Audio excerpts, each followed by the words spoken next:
समरांगणाच्या डाव्या दिशेला त्याचा ज्येष्ठ पुत्र वृषसेन आणि नकुल यांची अंगावर रोमांच उभारणारी पंजेफाट जुंपली होती. नकुलासारख्या कसलेल्या पांडव योद्ध्यालाही तो ज्येष्ठ कर्णपुत्र कुठंच हार जात नव्हता. उलट आपल्या पराक्रमाला वाव मिळणारी ही संधी एक निष्ठेने उपयोगात आणीत होता. नकुलाला संत्रस्त करीत होता. मी कर्णपुत्र वृषसेन म्हणून नकुलला डिवचून अंगावर घेत त्यानं त्याला एक प्रहारपर्यंत बाणफेकीनं पूर्ण घेरून ठेवलं. जसं कर्णापुढं केलं तसं वृषसेनापुढं पलायन करण्याशिवाय दुसरा मार्गच नसलेला विरथ नकुल आपल्या साहाय्यासाठी इकडं तिकडं उत्कंठेनं पाहत होता. पर अर्जुनासह तीनही पांडव संकुल युद्धात कुठं कुठं लढताहेत हे त्यालाही कळेना. त्यानं शंख फुंकून मदतीची आर्त हाक देणारे करून बोल काढले. ते ऐकताच पांडवाखालोखाल सैन्यात ज्याचा अग्रक्रम लागत होता तो महापराक्रमी यादव सेनापती सात्यकी नकुलाच्या मदतीला धावला. सात्यकी आणि वृषसेन यांचं घनघोर युद्ध जुंपलं, पण अर्ध्या एक घटकेतच सात्यकीनं एक विषारी लिप्त बाण मारून वृषसेनाला मूर्छित केलं. लढून लढून थकलेला तो ज्येष्ठ कर्णपुत्र शिखरावरून पाषाण कोसळावा तसा धाडकन उभ्यानं रथात कोसळला. चपळाईनं पुढं होत दुःशासनानं त्या मूर्छित वीराला समरांगणाबाहेर आणलं. विशेष प्रेमामुळं नव्हे, तर दुःशासनाला भीमापासून दूर जायचं होतं म्हणून. चेदींच्या कशातरी सावरलेल्या गजदलावर नरगज कर्ण पुन्हा तुटून पडला. उरले सुरले हत्तीची सोंडांची वळवळ करीत आता ची ची चित्कारत सैरावैरा धावू लागले. धृष्टद्युम्न, उत्तमौजा, सात्यकी, युयुधान, कोणताही पांडव वीर त्या अग्नीच्या महानदाच्या महालोळापुढं टिकाव धरू शकत नव्हता. आजचा अमर्षी कर्ण सर्वांनाच अनावर झाला होता. वासात्य, निषद आणि सैंदव यांच्या चतुरंगदल सेनेचा आपल्या गदेनं चुराडा करीत थैथै नाचून भीम दुःशासन दाखवा अशा कर्णकर्कश आरोळ्या देत होता. सुशर्माच्या नेतृत्वाखाली लढणाऱ्या संशप्तकांच्या सेना रगडीत आमच्या नंदीघोष कौरवसेनेचा सूर्यगोल अर्धाधिक पार करून पुढं आला होता. अमीन टेकडीच्या पायथ्याशी संमिश्र आवाजाच्या आघातांनी निनादून गेलेल्या कुरुक्षेत्रावर केवळ तीनच वीर सर्व सेनेत अनिर्बंध फिरत होते. कर्ण, अर्जुन आणि भीम. ते तिघेही कौंतेय होते. एकमेकांचे बंधू होते. त्यांच्याशी लढणाऱ्या सेना माघार घेत धावू लागल्या. ठिकठिकाणी संकुल युद्धाची मधाची पोळी फुटली होती. वसंत ऋतूतील फळांनी लडलडलेल्या पिपर वृक्षावर पक्ष्यांचे थवेच्या थवे झेपावेत तसे दोन्ही सैन्यातील योद्धे पदकापदकांनी एकमेकांवर अवशेषानं कोसळत होते. कोण कुठं लढतो आहे याची दाद उंच रथावरील पांडव व कर्णादी योद्धे सोडले तर आता कोणालाच लागत नव्हती. आपल्या पराभवाचा प्रतिशोध घेण्यासाठी अस्वस्थ झालेला युधिष्ठिर, द्राविड आणि निषाद यांची राखीव पथकं घेऊन पुन्हा समरांगणात कर्णाभाऊसमोर उभा राहिला. पण आपल्या पुत्राच्या वधामुळं क्रोधानं भडकून गेलेल्या त्या महारथ्यानं पहिल्या आधेकच युधिष्ठिराच्या दंडधार व चंद्रदेव या चक्ररक्षकांना धर्तीवर धाडकन लोळवलं. स्वतःच्या पराक्रमावर स्वतःच चिडलेला युधिष्ठिर ही निकरानं त्याच्या रथाला भिडला. या 17 दिवसात युधिष्ठिर एवढा खवळलेला कधीच दिसला नव्हता. सूतपुत्र म्हणून त्यानं बाणफेकीने कर्णाचा रथ झाकाळून टाकला. निष्क्रिय नाममात्र क्षत्रिय म्हणत कर्णानं त्याचं बाणाचं आवरण क्षणात उधळून लावलं. नाराज सर्पमुख, कंकपुख, जिधम, सन्नत पर्व, निशीत, बस्तिक हे हाताला लागतील ते बाण केवळ त्यांच्या रथाला भिडला. या 17 दिवसात युधिष्ठिर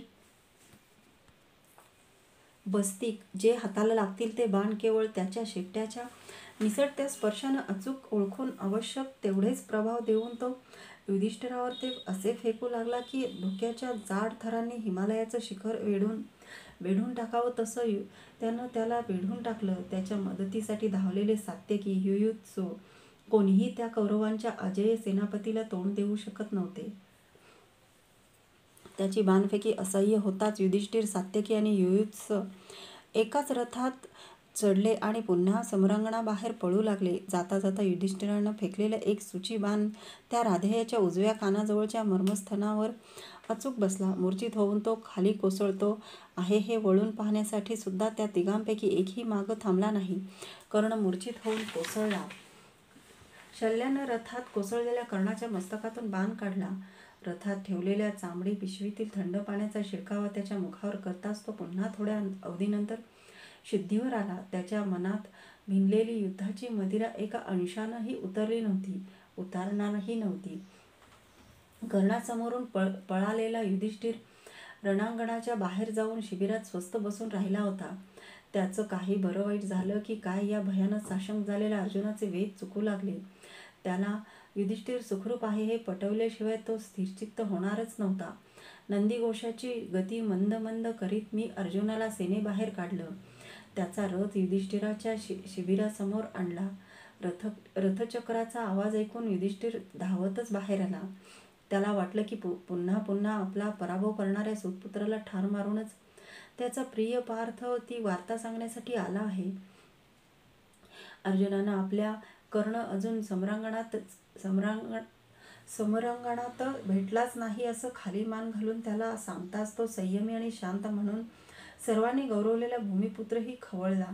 हातातील गांडीव धनुष्य कुरुक्षेत्रावरच्या सूर्यकुडात फेकून का देत नाहीस तू अर्जुना, असं त्यानं अर्जुनाला भान सोडून क्रोधानं म्हणताच युद्धात लढून ज्याच्या सर्वांगातील रक्तकण रसरसून तापले होते असा अर्जुन आपलं गांडीव धनुष्य उंचावून जीवनभर पितृवत मानलेल्या आपल्या प्राणप्रिय ज्येष्ठ बंधूवरही सरळ धावून गेला.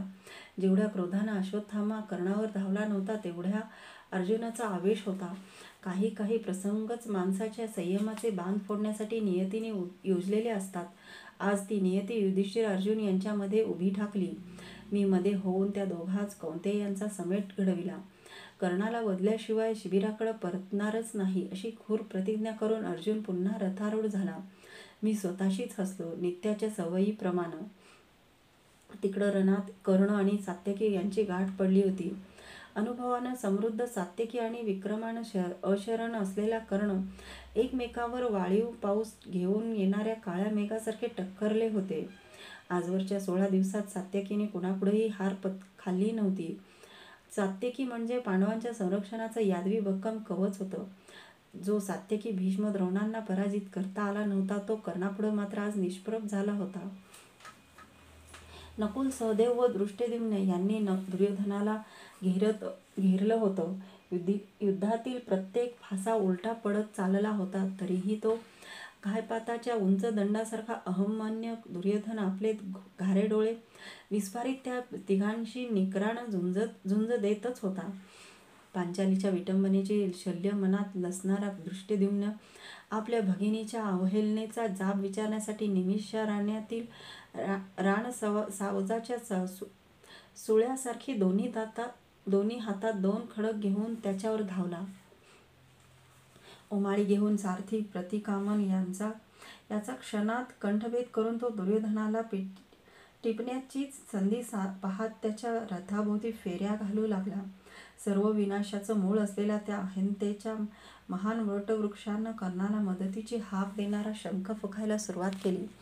अंगराज कर्णा, धाव, कारण तो एकटाच त्याचा आधार होता.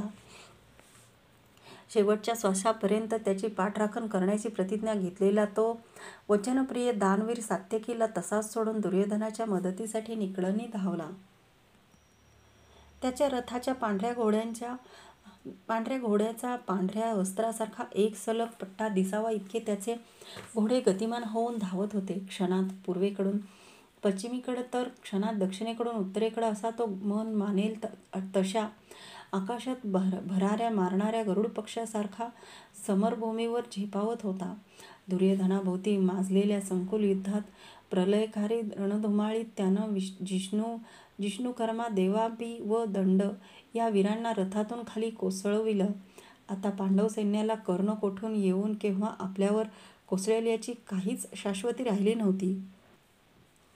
शरधात येणाऱ्या समुद्र पक्षासारखे त्याचे बाण अनपेक्षितपणे येऊन कोसळत होते. गती, शक्ती, आकार, प्रभाव व दिशा हे सर्व त्याचे दास झाले होते. रथचक्राची अखंड घरघर बरोबर घेऊन तो वाळवंटातल्या वादळासारखा येत होता. पावसाळ्यात कावेच्या खडकातून वाहणाऱ्या रक्तासारखा लाल पाण्याचे पाट अंगावर झेलणाऱ्या गौरी पर्वतासारखा तो शरीरावर रक्त वाहिवणाऱ्या असंख्य जखमा झेलत येत होता. त्याच्या तुटलेल्या कानांच्या पाळ्यांवरून वाहणारे घामाचे ओघळ अंगावरच्या जखमातून वाहणाऱ्या रक्तात मिसळत होते. रथातून ओघळ कुरुक्षेत्रावर टपटप विरत होते. बाणफेक करताना मस्तकावर दाटलेले घामाचे बिंदू निपटताना सुद्धा शल्याला पटत नव्हतं की तो सर्वश्रेष्ठ क्षत्रिय आहे.